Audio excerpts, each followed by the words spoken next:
So, a lot of people are looking for entertaining ways to absorb information. And, I think everybody enjoys learning, even though a lot of people don't do it as on purpose as maybe they should.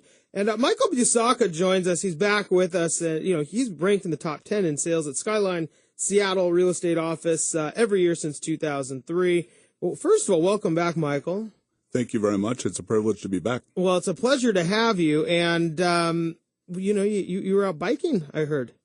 I was, and I suffered a mishap that might be more reminiscent of a childhood mishap. I went over the handlebars of my mountain bike, grabbing just the front brake. I had a little physics lesson, and I'm recovering a little few scrapes on the face.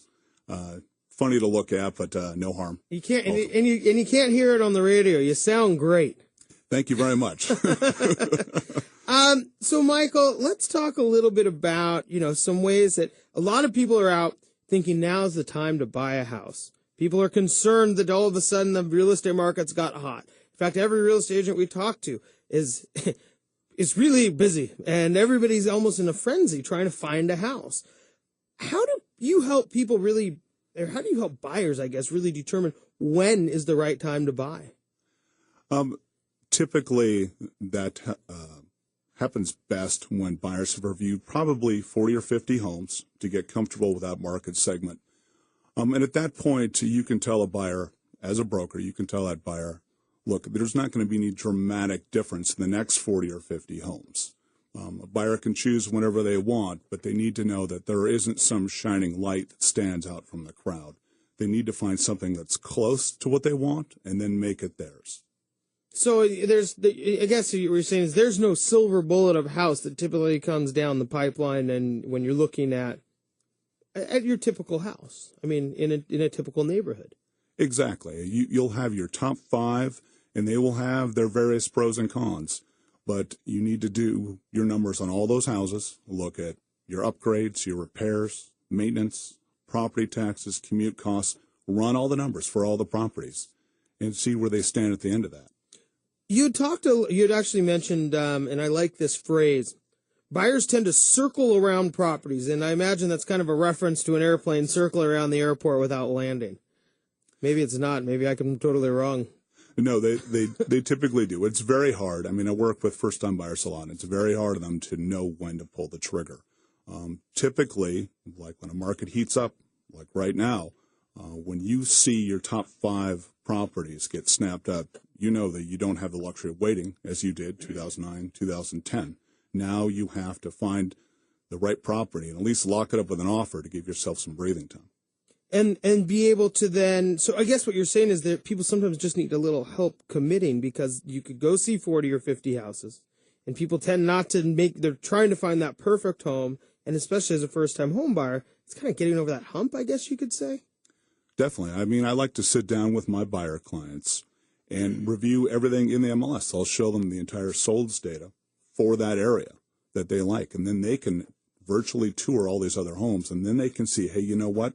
These 2 that I'm eyeing, they really are maybe the 1 at 50 home or the 1 in 100 home that I've been hoping for.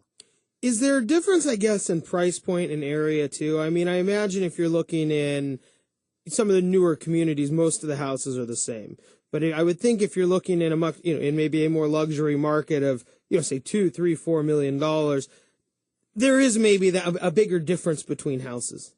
Oh, absolutely. In that price range, it's a very different formula. At that point, buyers do have the luxury of waiting. They know that they're going to have great things to choose from, and there are just fewer compromises. But down more in the, say, $300,000 to $600,000 range, where it is most active right now, sure, where most of the conforming loans exist. At that point, it is measuring which compromises can you live with. And I guess that is you might not ever find the perfect home. That's I think we see it too, where people are afraid, well, I'm going to commit to this and it might not be perfect. And I guess that's the tough part that people have to sometimes deal with.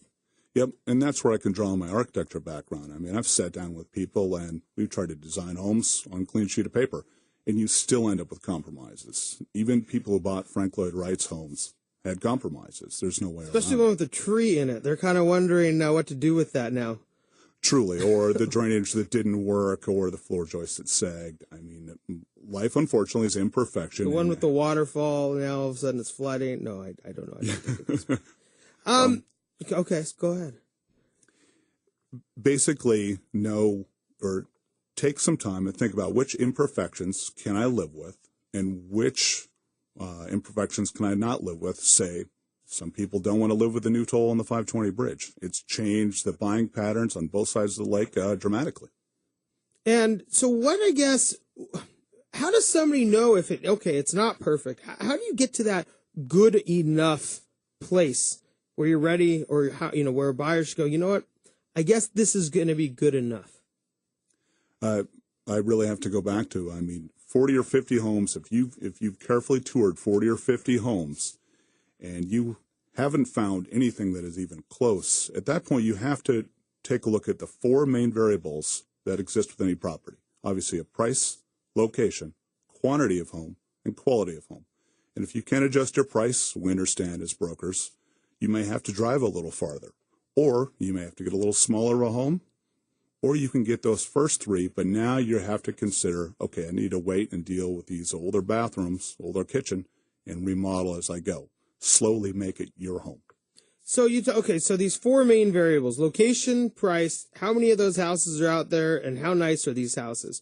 So when you work with somebody like you and you're trying to target a property, I guess there's got to be how you compromise with these things, right? Yeah, my buyers, I say, look, make a list of the things you just have to have. And when they take that time and contemplate things, like I said, like commute, or things that are forced upon them, like purchase price, at that point, then they start to see, you know what, I can't necessarily have a fancy deck or a large yard or every last thing I want. What are my must-haves? What are my I hope to have? And what are, well, these would be an extravagance, would be nice little bonuses. And then in that point in time, I guess you have to make that decision. And I think that's where we see a lot of people having a hard time. And especially in the mortgage world, which is in the arena that I'm in a lot, people start going, well, now we'd like to bump our price, or we found something a little bit more. And in this day and age, you don't just bump your price and everything is honky-dory. It doesn't work that way. No, absolutely not. And I, as a broker, don't want to offend my clients and say, hey, you can only go to 450,000. So you tell us to offend them. No, I just tell them, look, we're all constrained by how much we take home per month. We all have our limitations. So, some of my first-time buyers, I've had them sit down with their parents, grandparents, trusted friends, and ask them what compromises those veteran buyers have had to make in their purchases. Then these buyers start to wake up to the fact that, you know what, everyone's had to do it. It's okay if I do it. I talked in the very beginning about Barack Obama giving his message through talk shows, or with a lot of politicians going on various television shows, or of course with social media and a lot of the influential people there. To me, that is pretty smart. It takes the onus off of you trying to tell somebody they have to compromise, and then allows somebody to go to their sphere of influence, which may be their parents or uncles or brothers, sisters, friends, and allows them to realize, oh, everybody doesn't find the perfect house. That doesn't seem like something everybody does. Yeah, I think we all need to go to those people we trust most, and then branch out and see if we can reach a bigger audience like Barack is trying to do. You can't all go on Jimmy Fallon and say, this is the house I'd like. Who would like to sell it to me? No. Social media is great. It allows a much larger reach, but there is always that point of you can only reach so far before you're just another name and you're not a trusted source. Are you a trusted source, or are you just a face in the crowd? Okay, so let's get into trying to we're here with Michael Busacca, and Michael, we have a couple minutes left before we have to go to break. Let's just get into, somebody is going to crunch all the numbers to determine if this is the right house, because as you said, people are limited on price, and there's more than just the price of the house that really goes into the money that is spent. So much more. You really have to look at the maintenance. If you have a big, beautiful yard, all of a sudden, and you don't have the time out of your daily life to maintain it, and all of a sudden you're spending hundreds a month to a yard service to maintain it.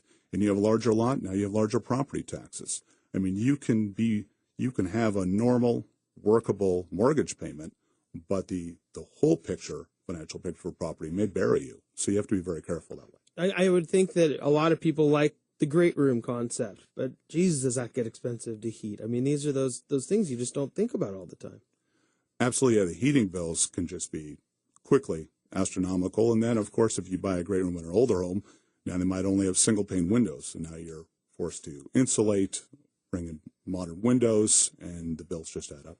Well, Michael, thanks so much for joining us. And, certainly when people are trying to understand all the different components, it does take a lot of enlightening. It's not just the perfect house, but it does take the perfect or a close to perfect home coupled with a close to perfect financial situation. And then, of course, as you said, sometimes your sphere of influence is approval.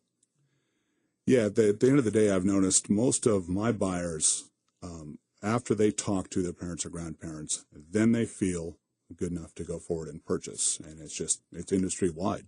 People need to talk to someone they think, okay, if this person greenlights it, it must be good. I wish I was that person. I hope one day somebody says, if you say yes, then he'll know he's making the right decision. Maybe he'll be my kid when he buys a house in 30 years, 25, who knows. Michael, thanks so much for joining us again. Michael Busacca of Skyline Properties. When we come back, we're going to talk a little bit more about risks people take, because buying a house can be a risk, but so is preparing for retirement incorrectly. Jim Black's going to join us. That was Michael Busacca. I'm Ben Brashen. You're listening to Brashenomics.